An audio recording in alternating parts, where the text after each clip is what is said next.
Hi everyone, I'm Catherine Grill, the CEO and one of the founders of Neolth.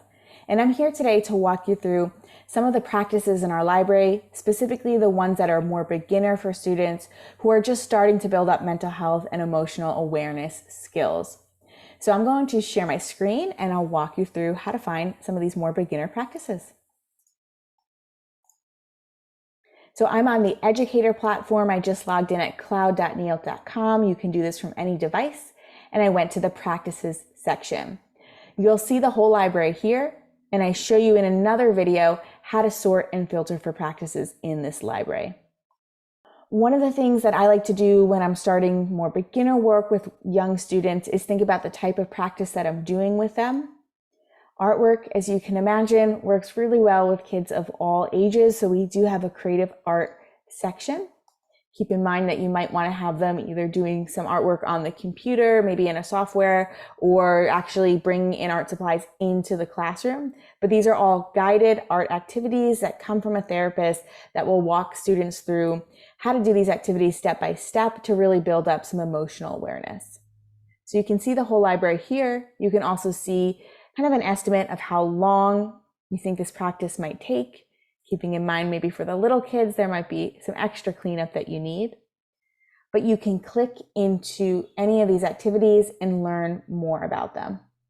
This one is popular. It's called Masks That We Wear. You can see a little blurb describing what the practice is. And if you hit go to practice, you'll actually be able to see the entire practice and walk your students through step by step how to do it.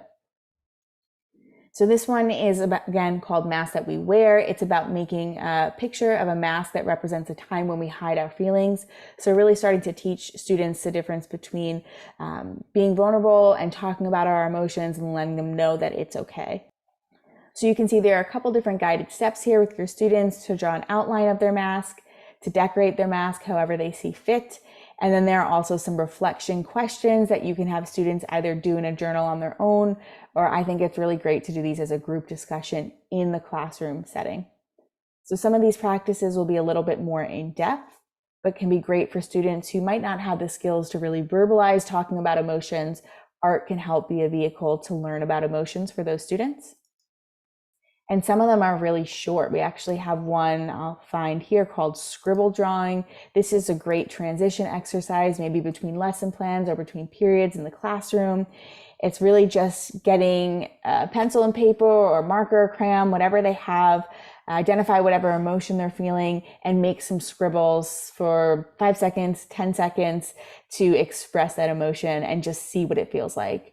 If you want to go further in depth, you can have them do multiple scribble drawings all at once to kind of compare and contrast what a different emotions look like in the form of a scribble. So this is really fun because it's not about being a good artist or what does the final activity look like, but it's really just about making marks on the page, and students of any age can do this. So those are some of our art exercises that can be great for students who are just beginning to learn about mental health. In another video, I'll walk you through some of our more beginner audio practices. See you next time.